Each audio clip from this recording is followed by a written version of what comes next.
വെച്ചപ്പോൾ ഇടത്തെ കാലിൽ കയറി യക്ഷി പിടിച്ചു നിൽക്കുന്ന സുന്ദരിയായ സ്ത്രീ ഭീമാകാരമായിട്ടൊരു യക്ഷിയാണ്, ആകാശരൂപത്തിൽ യക്ഷിയാണ് കണ്ടത്. ഒരു കണ്ടീഷനായിരുന്നു, ഡോക്ടർമാരെ വരെ കഴിഞ്ഞൊരു കേസായിരുന്നു. അവിടെ വന്ന് അത് വേണ്ട പോലെ അഭിഷേകവും മറ്റുള്ള കാര്യങ്ങളൊക്കെ ചെയ്ത് അവരുടെ പ്രാർത്ഥന അതിനകത്തുണ്ടായിരുന്നു, ആ കുടുംബക്കാരുടെ പ്രാർത്ഥനയൊക്കെ ഉണ്ടായി. എല്ലാവർക്കും നമസ്കാരം, ഞാൻ രേവതി. ഇന്ന് നമ്മൾ വന്നിട്ടുള്ളത് ചോറ്റാനിക്കരയ്ക്കടുത്ത് കണയന്നൂർ എരുവേലി എന്ന് പറയുന്നൊരു അതിമനോഹരമായ ഗ്രാമത്തിൽ സ്ഥിതി ചെയ്യുന്ന ശ്രീ മഹാദേവ ക്ഷേത്രത്തിലാണ്. കണയന്നൂർ ശ്രീ മഹാദേവ ക്ഷേത്രം. അപ്പം ഇവിടുത്തെ വിശേഷങ്ങളും കാഴ്ചകളുമാണ് ഇന്ന് നമ്മൾ കാണാൻ പോകുന്നത്. അപ്പോൾ എല്ലാവർക്കും ഇന്നത്തെ ഒരു പുതിയ വീഡിയോയിലേക്ക് സ്വാഗതം. എറണാകുളം ജില്ലയിൽ ചോറ്റാനിക്കരയ്ക്കടുത്ത് കണയന്നൂർ എരുവേലി എന്ന അതിമനോഹരമായ ഗ്രാമത്തിൽ സ്ഥിതി ചെയ്യുന്ന ക്ഷേത്രമാണ് കണയന്നൂർ ശ്രീ മഹാദേവ ക്ഷേത്രം.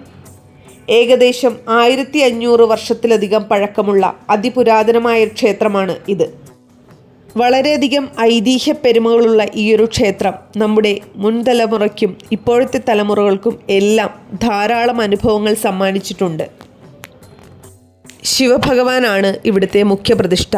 കൂടാതെ ചോറ്റാനിക്കര അമ്മയാൽ നിഗ്രഹിച്ച് മോക്ഷപ്രാപ്തി വന്ന യക്ഷിയമ്മ മാത്രമാണ് ഇവിടുത്തെ ഏക ഉപദേവതാ പ്രതിഷ്ഠ. മൃത്യുഞ്ജയ ഭഗവാനാണ് ഇവിടുത്തെ ശിവഭഗവാൻ. കടുകോളം ആയുസ്സുണ്ടെങ്കിൽ കണയന്നൂരപ്പൻ കാത്തോളും എന്നാണ് പറയപ്പെടുന്നത്. അത്രയ്ക്ക് വിശ്വാസമാണ്, അതുപോലെ അനുഭവങ്ങളുമാണ് ഇവിടുത്തെ ഭക്തജനങ്ങൾക്ക് പറയാനുള്ളത്.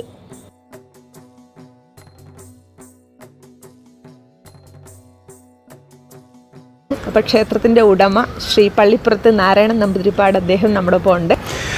ഈ ക്ഷേത്രത്തിൻ്റെ കാരണം ഒരു 1500 വർഷത്തോളം പഴക്കമുണ്ട് എന്നാണ് പറയപ്പെടുന്നത്. ആ വാസ്തു ഘടനാ ശൈലി കണ്ടിട്ട് ഇത് ചേരമാൻ പെരുമാളുടെ കാലഘട്ടത്തിൽ ചെയ്തതാണെന്നാണ് കുറേ ഈ ക്ഷേത്ര സംബന്ധിയായിട്ട് ചരിത്രകാരന്മാർ പറഞ്ഞിട്ടുള്ളത്. ചോറ്റാനിക്കര ക്ഷേത്രയുടെ അഭേദ്യമായിട്ടുള്ള ബന്ധമുള്ള കുടുംബമാണ് പള്ളിപ്പുറത്തുമന.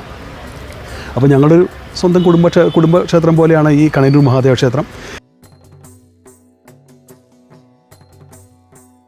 ഇവിടെ ഏറ്റവും പ്രധാനപ്പെട്ട ഒരു കാര്യമാണ് യക്ഷിയമ്മയുടെ ഒരു പ്രതിഷ്ഠ. അതുപോലെ അതിനെക്കുറിച്ചൊരു ഐതിഹ്യമുണ്ട്, പല സിനിമകളിൽ നമ്മൾ കണ്ടിട്ടുണ്ട്. അപ്പോൾ ആ ഒരു ചരിത്രവും സ്റ്റോറി ഒന്ന് പറയും. ഈ ക്ഷേത്രത്തിലെ ആകെ ഏക ഉപദേവത ഈ യക്ഷിയമ്മയാണ്. ഈ യക്ഷിയമ്മയുടെ ഇതായിട്ടൊരു കഥയുണ്ട്. ചോറ്റാനിക്കര ഭഗവതി ക്ഷേത്രമായിട്ട് ബന്ധപ്പെട്ടൊരു കഥയാണ്.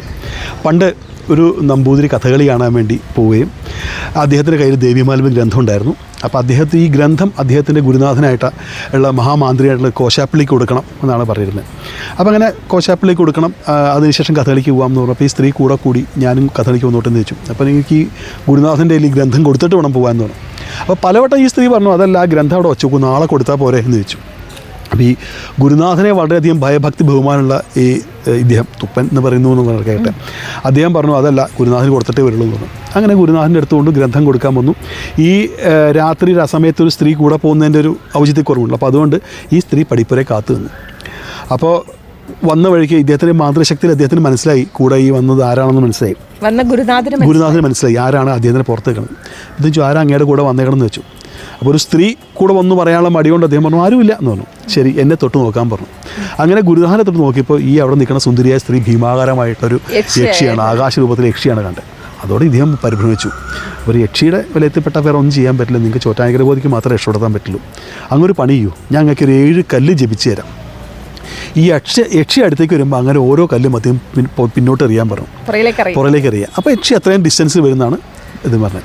അത് പ്രകാരം നീങ്ങി. പക്ഷേ ഇദ്ദേഹത്തിൻ്റെ ഈ പരിഭവത്തിൻ്റെ ശക്തിയിൽ ഇദ്ദേഹം 7 കല്ലും എറിഞ്ഞു, ചോറ്റാനിക്കര എത്തിയിട്ടു. ഗുരുനാഥൻ വിചാരിച്ച് 7 കല്ലും എഴുമ്പോഴേക്കും ചോറ്റാനിക്കര എത്തുന്നത് കഴിച്ചു. പക്ഷേ ചോറ്റാനിക്കര എത്തിയിട്ടില്ല.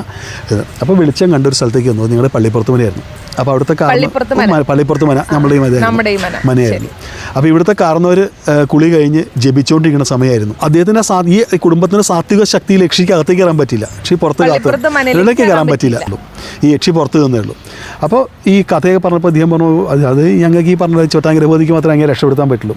അങ്ങൊരു കാര്യം ചെയ്യൂ, എൻ്റെ ഈ തോർത്ത് തരാം, അങ്ങ് തോർത്ത് ചുറ്റിക്കൊണ്ട് ഓടിക്കോളൂ, അങ്ങ് യക്ഷി പിടിക്കില്ല. പക്ഷേ ഇത് ഞാൻ ഇപ്പോൾ ഉപയോഗിച്ച എൻ്റെ വിഴുപ്പ് തോർത്താണല്ലോ, ഇത് പുറത്തേക്ക് എറിഞ്ഞിട്ട് വേണം അകത്തേക്ക് കിടക്കാമെന്ന് പറഞ്ഞു. അതുപ്രകാരം അദ്ദേഹം ഈ തോർത്ത് പുറത്തേക്ക് എറിഞ്ഞ് വലത്തെ കാല് വെച്ചപ്പോൾ ഇടത്തെ കാല് കയറി പിടിച്ചു. വെച്ചപ്പോൾ ഇടത്തെ കാലിൽ കയറി യക്ഷി പിടിച്ചു. അപ്പോൾ ആ സമയത്ത് ആദ്യത്തെ അഭിഷേകം കഴിഞ്ഞിട്ട് അന്നത്തെ മേശാന്തി അയിനിക്കാടാന്ന് പറയപ്പെടുന്നത് അദ്ദേഹം തെടപ്പള്ളിക്ക് പോയ സമയമാണ്. അപ്പോൾ ഈ ഭക്തൻ ഭഗവതിയെ വളരെയധികം പ്രാർത്ഥിച്ചു, കരഞ്ഞു വിളിച്ചിട്ടുണ്ടാവും. അപ്പോൾ ആ സമയത്ത് ഭഗവതി അവിടുന്ന് ശൂലമായിട്ട് വന്നത്, പള്ളിപ്പുറത്തു മരുവീടിനെ ബുസുരഠ്യൻ തള്ളിക്കളഞ്ഞ വിടുമോശ വിഴുപ്പിനോളം കള്ളി നിനക്ക് ബഹുമാനമതിയില്ലെങ്കിൽ കാണാമതിൻ്റെ ഫലം എന്ന് വെച്ചാൽ പള്ളി പ്രത്യക്ഷപ്പെട്ടു. ഭഗവതി പ്രത്യക്ഷപ്പെട്ട് പറഞ്ഞു എൻ്റെ പള്ളിപ്പുറത്ത് നമ്പൂതിരിയുടെ ആ വെഴുപ്പുതോർത്തിനെ നീ ബഹുമാനിച്ച് പിടിക്കായിരുന്നു, എൻ്റെ ഭക്തനെ എൻ്റെ കൺമുന്നിൽ വെച്ച് നീ പിടിക്കാൻ നിന്നാൽ നീ ഫലം അനുഭവിക്കാൻ പറഞ്ഞ് യക്ഷിയുടെ ശിരച്ഛേദം ചെയ്ത് അല്ലെങ്കിൽ ആ ഇത് പറ്റി ശിരച്ഛേദം ചെയ്തു. ആ വാള് അല്ലെങ്കിൽ ശൂലം യക്ഷിക്കുളത്തിൽ തെക്കേച്ചെറിൽ കഴുകി എന്നാണ് പറയുന്നത്. ചോറ്റാനിക്കലിലെ യക്ഷിക്കുളത്തിൽ കഴുകി. അത് കഴിഞ്ഞ് അയിനിക്കാട് തിരിച്ചു വന്നപ്പോൾ ഉടയാടൽ മുഴുവൻ രക്തം വന്നിക്കണം. അപ്പോഴേക്കും പള്ളിപ്പുറത്തമ്പൂരിയും വന്നു. അപ്പോൾ ഒരു അശരീരി കേട്ടു, ഒരു അഭിഷേകം കഴിച്ചോളാൻ പറഞ്ഞു. അങ്ങനെ അതെ, ഭഗവതിയുടെ അഭിഷേകം കേട്ടു. അതെ, അപ്പോൾ ഒരു അഭിഷേകം കഴിച്ചോളാൻ പറഞ്ഞു. അതാണ് ഇന്നും ചോറ്റാനിക്കൽ അമ്പലത്തിൽ രണ്ടാമത്തെ അഭിഷേകം, 2 അഭിഷേകമുണ്ട്. അത് രണ്ടാമത്തെ അഭിഷേകം ഈ യക്ഷി മോക്ഷമായിട്ട് ബന്ധപ്പെട്ട കഥയാണ്. അപ്പോൾ ഈ ഭഗവതിയാൽ നിഗ്രഹിച്ചപ്പോൾ ഈ യക്ഷിയമ്മയ്ക്ക് മോക്ഷം വന്നു.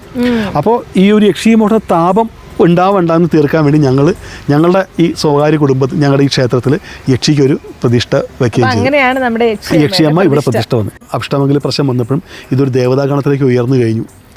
അപ്പോൾ ഇത് ഒരു ഭയനിവാരണത്തിന്, അതുപോലെ ദാമ്പത്യ പ്രശ്നങ്ങൾക്ക്, ഇതിനെല്ലാം ഈ യക്ഷിയമ്മയ്ക്ക് പലരും ഭയം, അതിനെല്ലാം ഭയപ്പാട്, ഇതിനെല്ലാം ഒരു ഔഷധമാണെന്ന് വെച്ചാൽ ഒരു പ്രതിവിധിയാണെന്നുകൊണ്ടാണ് ഇങ്ങനെ ആൾക്കാർ ധാരാളം ഫലം കിട്ടുന്നതെന്ന്.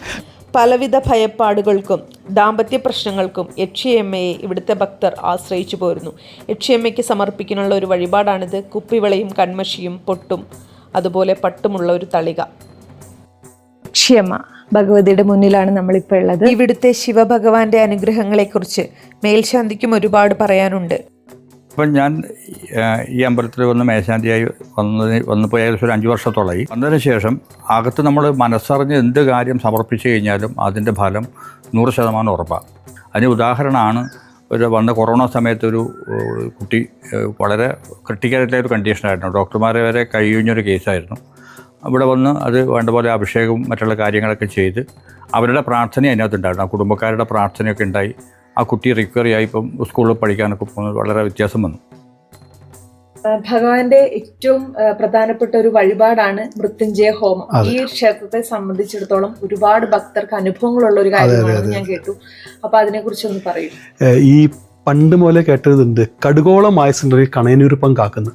കാരണം മൃത്യുഞ്ജയ മൂർത്തിയാണ്, അന്നദാന പ്രഭുവാണ്. കാലത്തിലെ ഒരു പ്രമുഖനായിട്ടുള്ള വ്യക്തി. അദ്ദേഹത്തിന് തീരെ അസുഖമായിട്ട് ഡൽഹിയിൽ ഇതായി. അപ്പോൾ അദ്ദേഹത്തിൻ്റെ ശിഷ്യന്മാരാരോ അതിന് ബന്ധുക്കളോ ശിഷ്യന്മാരാരോ ഇവിടെ വന്നു. അദ്ദേഹത്തിൻ്റെ പേരിലൊരു മൃത്യുജോമം കഴിച്ചു. പിറ്റേ ദിവസം അവരിങ്ങോട്ട് വിളിച്ച് പറഞ്ഞു അദ്ദേഹത്തിന് വളരെ ഇതായി, ഇപ്പം മെഡിസിൻ റിയാക്ട് ചെയ്യുന്നുണ്ട്. പ്രാർത്ഥന ഭഗവാനേ ഉള്ളൂ എന്നുള്ളൊരു മനസ്സിൽ പ്രാർത്ഥിക്കുക. അതിൻ്റെ കൂടെ ട്രീറ്റ്മെൻറ്റ് രണ്ടും കൂടി കൊണ്ടുപോകുമ്പം അവർക്ക് റിസൾട്ട് 100% ഉറപ്പാണ്. ഇവിടെ എങ്ങനെ മൃത്യുഞ്ജയം ചെയ്യുന്നത് വെച്ച് കഴിഞ്ഞാൽ ആ കൺസേൺഡ് പേഴ്സണിന് വേണ്ടിയിട്ടാണ് മൃത്യുഞ്ജയം ചെയ്യുന്നത്. അത് ഹോമാചാര പ്രകാരം നമ്മൾ ചെയ്യുന്നത്. ഏകദേശം ഒരു 1.5 മണിക്കൂർ സമയം എടുക്കും ഒരാൾക്ക് ചെയ്യാൻ വേണ്ടിയിട്ട്. അത് ഒരാൾക്ക് മാത്രമേ ചെയ്യാറുള്ളൂ ഒരു ദിവസം. അത് ഇഷ്ടംപോലെ ആൾക്കാർക്ക് റിസൾട്ട് കിട്ടിയിട്ടുണ്ട്. തിരുവാതിരയ്ക്കും ശിവരാത്രിക്കുമാണ് ഇവിടുത്തെ ഉത്സവങ്ങൾ നടക്കാറുള്ളത്. അതുപോലെ തന്നെ ഇപ്പോൾ ഈ ഒരു ക്ഷേത്രത്തിൽ പുനരുദ്ധാരണ പ്രവർത്തനത്തിൻ്റെ ഭാഗമായിട്ടുള്ള പണികളും നടന്നു വരികയാണ്. ഈ വരുന്ന ആൾക്കാർക്ക് മനസ്സറിഞ്ഞ് പ്രാർത്ഥിക്കാനുള്ളൊരു മനസ്സുണ്ടാവണം. എന്താണെന്നുള്ളത് രണ്ട് വെറുതെ ഒരു വഴിപാട് എന്നുള്ളൊരു ഇതിലേക്ക് വന്ന് പോവാതെ എന്ത് പ്രശ്നമായാലും ശരി അവർ ആ ഒരു പ്രശ്നത്തിനകത്തുള്ളൊരു അകമഴിഞ്ഞ പ്രാർത്ഥന വേണം. ഇനി അസുഖങ്ങളോ മറ്റോ വല്ലതും ആണെങ്കിൽ അതിനകത്തുള്ള ഒരു ട്രീറ്റ്മെൻറ്റും ഒരു ഭാഗത്ത് നടത്തി ഇവിടെ പ്രാർത്ഥിക്കുമ്പോൾ 100% അവർക്ക് അതിൻ്റെ റിസൾട്ട് ഉറപ്പാണ്. നമുക്ക് സാമ്പത്തികം മാത്രമല്ലല്ലോ വലുത്, മനസ്സിനകത്തുള്ള പ്രശ്നങ്ങളാണ് ഏറ്റവും വലുത് ഇന്നത്തെ കാലഘട്ടത്തിൽ. അപ്പോൾ അത് നേരെയായി കഴിഞ്ഞാൽ ബാക്കിയൊക്കെ നേരെയാവും. ഈ ക്ഷേത്രത്തിലെ അതിപുരാതനമായിട്ടുള്ളൊരു ദീപസ്തംഭമാണിത്. ഇതിൽ പഴയ കാലത്തെ ലിപിയും ഒക്കെ കൊത്തിവെച്ചിരിക്കുന്നത് നമുക്ക് കാണാം. കണയന്നൂർ ശ്രീ മഹാദേവ ക്ഷേത്രത്തിലെ വിശേഷങ്ങളാണ് നമ്മൾ കണ്ടത്. അപ്പം എല്ലാ ഭക്തർക്കും ഭഗവാന്റെ വേണ്ടോളം അനുഗ്രഹം ഉണ്ടാവട്ടെ എന്ന് ഞാൻ പ്രാർത്ഥിക്കുന്നു. ഇനി അടുത്ത ക്ഷേത്രത്തിലെ വിശേഷങ്ങളും കാഴ്ചകളുമായിട്ട് നമുക്ക് വീണ്ടും കാണാം.